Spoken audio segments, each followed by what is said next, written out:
अस्सलामुअलैकुम, my name is Roshni Rauf and welcome to my channel. आज की इस वीडियो में क्वेश्चन नंबर 9 को कंप्लीट कर देंगे। क्वेश्चन नंबर 9 के बेसिकली 2 पार्ट्स हैं, दोनों पार्ट्स इंशाल्लाह मैं आपको खुद से करवाऊंगी। कोई प्रॉब्लम होती है तो आपने कमेंट सेक्शन में ज़रूर पूछ लेना है। फ़र्स्ट ऑफ़ ऑल यहाँ पर मैं ये क्लियर करती चलूँ कि हम पहले ही आपको ये बहुत दफ़ा बता चुके हैं कि जब भी आपको कोई एक वैल्यू फाइंड आउट करनी है, मतलब कि जैसे कि अब इस क्वेश्चन में हमें ये ए निकालना है, तो हमारा पहला काम ये होता है कि हम जो वैल्यू फाइंड आउट कर रहे हैं उसको इक्वल के एक तरफ कर देते हैं और बाकी वैल्यूज़ को दूसरी तरफ ले जाते हैं। ए क्योंकि इस मैट्रिक्स के साथ फ़िलहाल मल्टीप्लाई हो रहा है, इसलिए हम इसको एक वैल्यू कंसिडर कर लेंगे और इसको दूसरी। सो ये पूरा मैट्रिक्स इस तरफ माइनस हो रहा है तो इक्वल के दूसरी तरफ जाके प्लस का हो जाएगा। सो पहले तो मैं ये 4, 3, 2 एंड 2 एज़ इट इज़ नीचे उतार लेती हूँ, क्योंकि इसको तो हमने फ़िलहाल इधर ही रखना है, और इस पूरे मैट्रिक्स को दूसरी तरफ ले जाती हूँ। जब ये पूरा मैट्रिक्स दूसरी तरफ चला जाएगा तो ये उस तरफ जाके क्या हो जाएगा, प्लस हो जाएगा। सो मैं इधर लगाती हूँ प्लस 2, 3, -1 एंड -2। क्लियर हो गया। अब इन दोनों मैट्रिसेस को हमें क्या कर देना है, प्लस कर देना है। -1 + 2 तो आपके पास 1 आ जाएगा। -4 + 3 तो आपके पास -1 आ जाएगा। इसी तरह 3 + -1 मतलब कि 2 एंड 6 - 2 मतलब कि 4।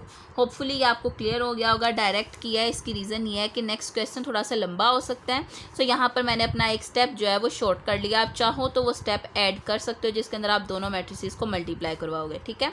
अब हमें ये ए चाहिए। इस ए की वैल्यू निकालने के लिए इस पूरे मैट्रिक्स को इक्वल के दूसरी तरफ लेकर जाना होगा। इक्वल के दूसरी तरफ जब आप किसी भी मैट्रिक्स को लेकर जाते हैं तो वो बदल जाता है अपने इन्वर्स में। लेकिन उससे भी पहले आपको क्या चाहिए, आपको चाहिए इन दोनों मैट्रिसेस के नेम, क्योंकि आप मैट्रिक्स को तब तक सॉल्व नहीं कर सकते जब तक उनके नाम ना हों। सो ए तो ऑलरेडी हमारे पास है, इसको हम कह लेते हैं कि ये बी है और इसको हम कह लेते हैं कि ये सी है, ठीक है। ये हो गया हमारा ए, बी एंड सी। अब हमें वैल्यू चाहिए ए के मैट्रिक्स की। इसका मतलब ये है कि यहाँ पर जो बी का मैट्रिक्स है वो इक्वल के दूसरी तरफ जाएगा, और जब वो दूसरी तरफ जाएगा तो वो बदल जाएगा अपने ही इन्वर्स में। जिस तरह एक वैल्यू जब हम इक्वल के दूसरी तरफ लेकर जाते हैं, अगर वो प्लस में है तो माइनस में बदल जाती है, माइनस में है तो प्लस में बदल जाती है। इसी तरह जब मैट्रिक्स को इक्वल के दूसरी तरफ लेकर जाया जाता है तो वो मैट्रिक्स इन्वर्स में बदल जाता है। अब आप देख सकते हैं यहाँ पर लिखा हुआ है बी इन्वर्स। अब इन्वर्स का फॉर्मूला तो हमें अच्छी तरह से आता है, हमने पहले भी किया है। 1/b का determinant multiply by adjoint of b। First of all हम क्या निकाल लेते हैं, b डिटर्मिनेंट निकाल लेते हैं। b डिटर्मिनेंट निकालने के लिए हमें क्या चाहिए, एक तो b का मैट्रिक्स चाहिए। तो हम लिख लेते हैं यहाँ पर 4, 3, 2 एंड 2। ये रहा हमारा b का मैट्रिक्स।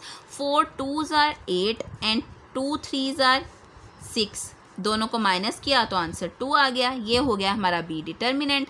अब हमें क्या चाहिए, adjoint of B. Adjoint of B किस तरह निकाला जाता है, डायगोनल की एंट्रीज की जगह बदल देते हैं। 4 की जगह 2, 2 की जगह 4 एंड नॉन डायगोनल एंट्रीज के साइंस बदल देते हैं। 3 की जगह -3 एंड 2 की जगह -2। अब हमारे पास आ गया। अब हमें सिंपली क्या करना है, इन दोनों वैल्यूज़ को, एक ये और दूसरी वैल्यू ये, इसको पुट कर देना है इस पूरे फॉर्मूले में। सो हम लिख लेते हैं B inverse is equals to 1/2 at adjoint of B का मतलब क्या है, 2 -3 -2 एंड 4। अब जिस तरह से आप देख सकते हैं हमारे पास बी इन्वर्स की वैल्यू आ चुकी है। अब हमें सिंपली करना क्या है कि इस बी इन्वर्स की वैल्यू को कहाँ पर पुट कर देना है, अपनी इस इक्वेशन के अंदर। इसको चले हम 1 का नाम दे देते हैं। सो मैं यहाँ पर लिख देती हूँ put value in equation number 1। ठीक हो गया। अब हमारे पास इक्वेशन नंबर 1 क्या है, A is equals to B inverse into C. B inverse की वैल्यू क्या है, 1/2 इंटू 2 -3 -2 एंड 4। और सी का मैट्रिक्स हमारे पास क्या है, सी का मैट्रिक्स है 1 -1 2 एंड 4। अब सिंपली इन दोनों मैट्रिक्स को आपस में मल्टीप्लाई करवा देंगे। मल्टीप्लाई करवाने से पहले 1/2 लिख लेते हैं, क्योंकि 1/2 जो सा है वो हमारा बाहर मौजूद था। सो यहाँ पर लिख लेते हैं 1/2। अब इन दोनों मैट्रिक्स को आपस में मल्टीप्लाई करते हैं। 2 1s are 2 आ जाएगा, -3 2s are -6। इसी तरह 2 -1s are -2, -3 4s are -12, -2 1s are -2, 4 2s are 8। अब हम जानते हैं कि बाहर का ये जो 2 है ये अंदर की हर एक वैल्यू से डिवाइड हो रहा है। सो -4 divided by 2 -2, -14 divided by 2 -7, 6 divided by 2 3 and 18 divided by 2 9। Hopefully आपको क्लियर हो गया होगा कि हमने किस तरह से इसको सॉल्व करना है। ये हमारा फर्स्ट पार्ट था, ए की मैट्रिक्स का हमने आंसर निकाल लिया है। अब हम क्या करते हैं, अपना सेकंड पार्ट यहाँ पे लिख लेते हैं। सेकंड पार्ट क्या है, ए और इसके साथ जो मैट्रिक्स मल्टीप्लाई हो रहा है वो है 3 1 4 एंड 2। फिर लगाएंगे -1 2 3 1 इज इक्वल्स टू 2 0 -1 एंड 5। ठीक हो गया। बिल्कुल same to same previous question की तरह आपको क्या करना है, ये मैट्रिक्स इधर माइनस हो रहा है, इक्वल के दूसरी तरफ जाके पूरे का पूरा मैट्रिक्स क्या हो जाएगा, प्लस हो जाएगा। सो मैं इस पूरे के पूरे मैट्रिक्स को उठा के इक्वल के दूसरी तरफ ले जाती हूँ। Plus -1 2 3 and 1।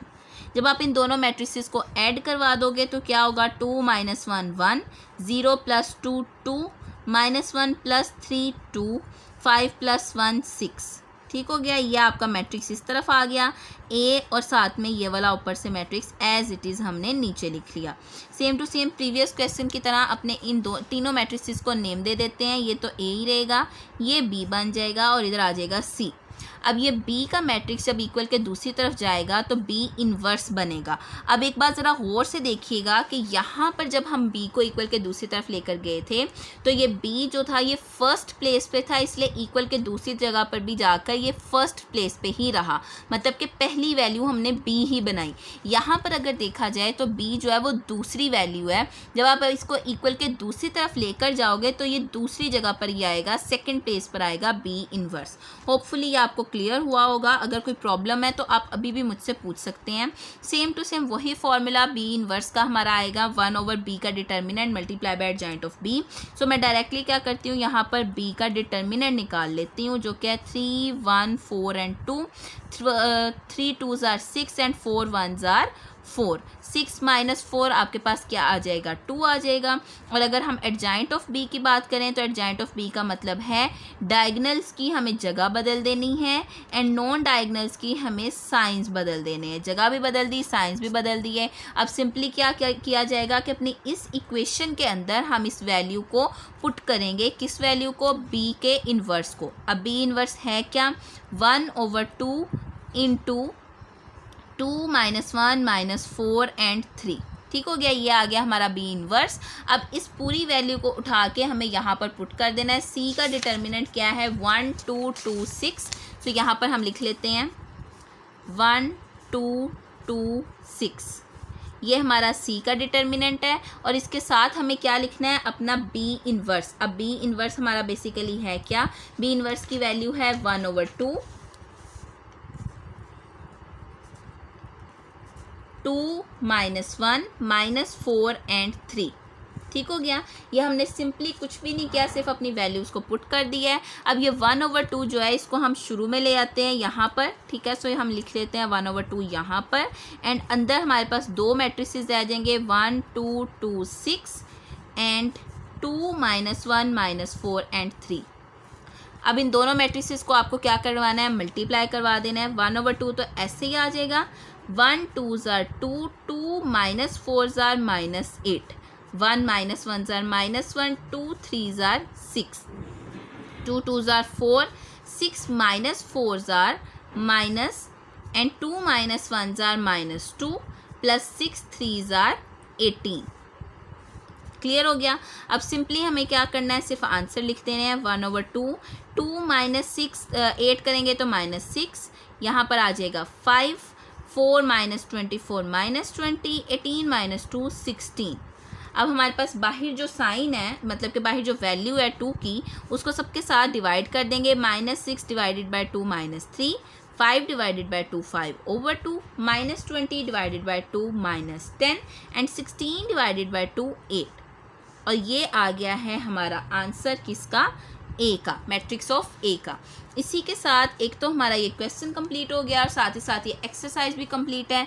कोई प्रॉब्लम हो या कोई कन्फ्यूजन कमेंट सेक्शन में ज़रूर पूछिएगा। होपफुली आज का ये क्वेश्चन आपको अच्छे से समझ आ गया होगा। इंशाल्लाह ताला नेक्स्ट वीडियो में नेक्स्ट एक्सरसाइज स्टार्ट करेंगे। टिल देन अल्लाह हाफिज़।